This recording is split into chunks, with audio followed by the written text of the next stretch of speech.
has cast former Duchess of York Sarah Ferguson and her ex-husband Andrew Mountbatten Windsor as grubby and selfish. I mean, I also think it's fair to believe that Prince Andrew lied to his family as much as he's lied to us. She has proved to be, as the book demonstrates, a relentless liability for Andrew and for the royal family. I mean, the two of them together, we need the equivalent of the blind leading the blind, but it was the two of them have held hands and walked into hell. I call them Bonnie and Clyde. I mean, they are partners in crime. I mean, they're joined together. They're both narcissists. In some ways, you know, if he had married, let's say, Koo Stark, it might be a different story now. And again, that was a more recent story. But again, staying at Prince Andrew's home. I mean, I always say, you know, he and Fergie, they've never met a dodgy billionaire. It's usually used in cases around false allegations, and I don't think you can say that all of these allegations in regards to Andrew are false. For many years, Prince Andrew has carried an image that a lot of people say is linked to privilege, excessive confidence, and a feeling that normal standards simply do not apply to him. Stories from workers, public scandals, arguments around status, and that often defensive attitude have followed him for a long time. This is not something that showed up suddenly. It has been growing slowly, but sometimes one quiet moment can say more than years of news stories. And based on a widely talked about report, there was one particular incident that truly stood out. A moment away from public eyes that for many people watching seemed to sum up that entire image in a single conversation. It reportedly took place during a meal at Royal Lodge. A senior American media figure was present, along with Sarah Ferguson herself. On the outside, it sounded like a normal, even ordinary gathering. But what was allegedly spoken during that meeting shifted the mood completely.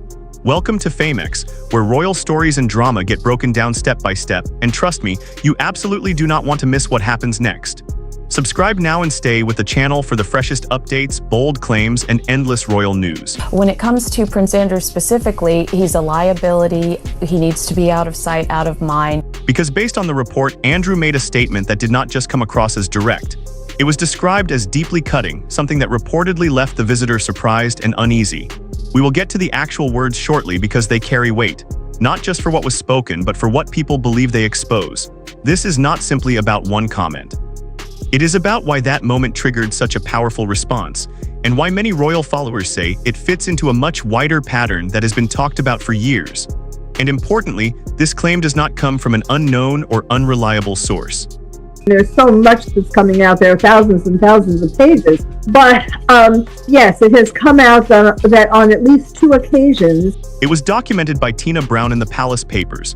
Brown is not simply passing along random rumors. She's a respected journalist with serious experience reporting on royal matters. Tina Brown is not a casual outsider.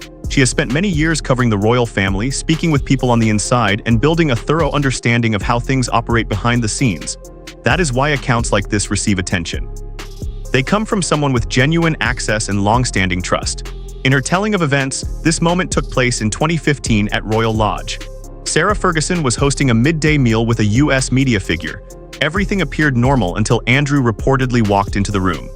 King Charles went nuclear and broke long-standing royal protocol by commenting on family matters. He issued a statement condemning his brother, even ejected him from the Royal Lodge Carol, and yet despite that rather strong response, the king has been heckled during a visit to Lancashire by a man demanding to know how long he had known about Andrew. According to Brown, he looked straight at Ferguson and made a comment that instantly shifted the energy in the room. The alleged statement was, "What are you doing with this fat cow?" That line is what stunned people, not only because of the words themselves, but because of where and how it was reportedly delivered. This was not in private. It was said directly in front of a visitor in the middle of a meal. The response from the executive was reportedly immediate. They were said to be completely caught off guard by what they had just heard. And later, they described Andrew using very blunt language. Because I felt it was important that they should be allowed to help shape the narrative. So you approached Prince Andrew and Sarah Ferguson? Yes, I had a meeting with Sarah Ferguson. She decided not to cooperate. That detail is important because this was not coming from a royal critic or media commentator. It was someone who simply witnessed the moment and reacted to it honestly. And here is what makes it even more striking. This was not directed at a stranger or someone barely known. It was aimed at Sarah Ferguson, the mother of his own children, a woman he had stayed closely connected to even after their split. Their bond has often been described as unusually tight compared to most separated royal couples, which is precisely why this moment stands out even further. At certain points, Andrew and Ferguson were even sharing the same home. I mean, it is interesting, that Harry and Meghan are not the problem anymore, it's Prince Andrew. How does he just go? I mean, he has to literally disappear, doesn't he? He does. Exile. Go away. You play your video. Play, what is it, Call of Duty we heard that he likes, the video game he likes. Play golf. They raised their daughters side by side, appeared together in public, and often gave the impression they were still bonded in a way that did not fit the typical separated label. It felt like an unusual connection that never truly ended. That is why a story like this raises deeper questions. What was their real dynamic like when no one was watching? Because what people observe publicly does not always match what unfolds in private. There is another layer that makes this even more delicate. Ferguson has openly discussed her battles with weight, emotional eating, and self-worth. In a 2015 appearance on The Today Show, she described food as something she leaned on during hard times. She spoke about using it to handle pressure, headlines, and personal struggles. So she disappeared she was in my house and she disappeared for a few minutes to sort of bathroom to take the call. She arrived with one of her products which she sells to put on your face, but we found it was far more effective on our saucepans. Yeah. And she was, she was very charming. So if this reported comment is true, it hits on a completely different level because it would not just be a thoughtless remark. It would be directed straight at something she had already been open and honest about. That is why people react so strongly to it, because it moves beyond awkward humor or bluntness and begins to feel far more calculated. At the same time, it is worth remembering that Ferguson herself has also faced public judgment over the years. She has not been free from controversy, and her time in the... There were warning signs from very early on about Sarah Ferguson, reports of disturbing behaviour from her date right back to when she first joined the royal family in 1986. Public eye has had its own highs and lows, which only adds more layers to the whole situation. Ferguson has endured years of scrutiny herself. Questions about money, choices, and certain connections have followed her for a long time. She is not someone who has stayed away from controversy, and that is part of her public story. But even keeping that in mind, many people still look at this particular account and treat the two things separately. They can question her decisions and still say that Andrew's alleged conduct in this moment went too far. That is why the reaction has been so intense, because for many observers, it does not feel like a one-off incident. Andrew was that the late Queen Elizabeth II, who was paying for his support team, the people who were getting Andrew through this, and that did include a psychiatrist who was very worried about the fact that Andrew could unalive himself. It slots into a broader reputation that has trailed Andrew for decades. Critics have long described him as difficult, demanding, and unwilling to adapt. There have been ongoing debates about his living arrangements, security costs, finances, and public duties. Reports over the years have suggested he found it hard to accept a smaller role within royal life. Now, whether every single claim is fully accurate is always open to debate, but what stands out is how steady that overall picture has remained. And when a story like this emerges, it does not stand alone. It gets added to that bigger portrait. So when this Royal Lodge story came back around, it did not shock people the way you might expect.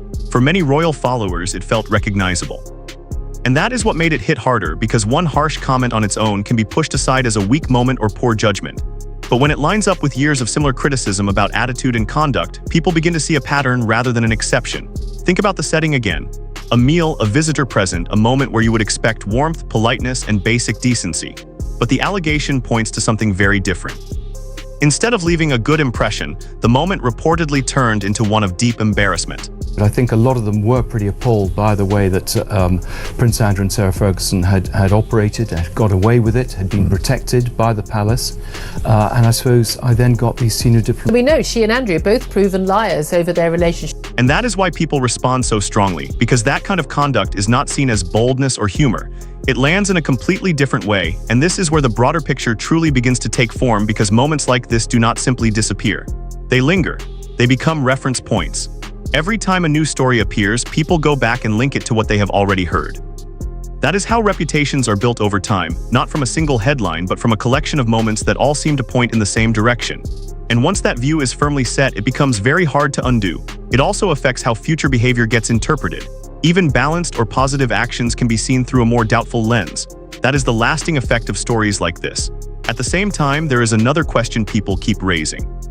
If this is how things allegedly played out in front of a visitor, what might personal interactions have looked like? That curiosity keeps the discussion alive. And that is why this single moment continues to draw attention. It is not just about what was said, it is about what people believe it uncovers. Because in the end, perception does not just mirror reality, it molds it. I mean, the money that she asked him for was really not very much for what he had in terms of wealth. Well, yeah, it seems to be a lot about money when it comes to these two, particularly Fergie, it seems. Now, we've seen a truly unprecedented public reaction from the royal family in recent weeks. And now it goes even further because once a story like this enters the public conversation, it does not simply stay in the past. It follows everything that comes after. Every appearance, every report, every update gets seen through that same filter. That is what makes reputation so powerful. It is not just about what occurred, it is about how people recall it and what they believe it stands for. And once that image is formed, it is extremely hard to move. It also shifts expectations. People begin watching more carefully, listening more closely, and reacting more quickly. Even minor details can spark bigger conversations because the foundation has already been laid. And in this case, the contrast makes it even sharper. Public roles carry expectations of respect, composure, and awareness, especially in formal settings. So when a moment appears to go against that, it stands out right away. That is why this story keeps coming back up, not because it is fresh, but because it connects so naturally to everything else that has been said over the years. And once that link is made, it does not fade, it grows. And this is where the lasting damage truly hits, because once a reputation reaches this level, it begins shaping how history recalls someone. Not just the major headlines, but the quieter moments too. They all get drawn together into one enduring image. That is why stories like this do not simply vanish. They become part of a wider story that keeps getting revisited. Every new development pulls the older ones back into view. But I guess what I'm particularly worried about, Andrew, is the British deep state or the American deep state deciding that they need to unalive Andrew. And that's why I start to sometimes get concerned when I do hear these reports, and I'm not taking away from your reporting at all, that Andrew is on suicide watch, because what I worry about is that this is almost being used as a potential excuse in the future. And suddenly, what may have once appeared to be a single incident starts to feel like a defining quality. It also builds a kind of momentum. The more people discuss it, the wider it travels. The wider it travels, the more it shapes opinion. And before long, it is no longer just a story, it is a tag that sticks. For public figures, especially those connected to institutions like the monarchy, that kind of tag can be remarkably difficult to shed because their image is not just personal, it reflects something much larger. And that is what makes this situation so significant. It is not just about one comment or one moment. It is about how those moments pile up over time and define the way someone is perceived, discussed, and remembered. And by this stage, the conversation almost takes on a life of its own, because once enough stories, moments, and reactions accumulate, people stop questioning whether there is a pattern and simply assume there is one. That shift is enormous. It means every new detail is no longer judged on its own. It gets viewed through everything that came before it. And that makes even minor moments feel far larger than they truly are. That is exactly how public perception solidifies over time. It moves from curiosity to criticism to something far more permanent. And once it reaches that point, reversing it becomes incredibly tough. There is also a wider effect here, because figures tied to the monarchy are not viewed simply as individuals, they are connected to the image of the institution itself. So when stories like this gain ground, they do not stay limited, they reflect outward. And that creates pressure not just on the individual, but on the structure surrounding them, because the monarchy depends heavily on public trust, image, and reliability. So when that image begins taking hits, especially repeated ones, it pushes people to look more closely, question more deeply, and reconsider what they are seeing. And once that process begins, it does not stop easily. At the end of the day, many people look at this and see something straightforward, not strategy, not confusion, just poor behavior made louder by status. And that is why it keeps returning to the spotlight. The timing has also brought renewed focus. Ferguson has been maintaining a much quieter presence lately, especially as broader attention around past connections and related documents continues to emerge in public discussions. She has not been asked to come forward, but her silence has not gone unnoticed. All of that adds yet another layer to this already tangled story. It is not just about one moment, it is about how everything connects and resurfaces with time. So what do you think? Was this alleged comment a genuine window into Andrew's true character, or simply one harsh moment in a long and complicated history? Share your thoughts in the comments below. And if you want more straight-talking breakdowns like this, do not forget to like, subscribe, and share so more people can be part of the conversation.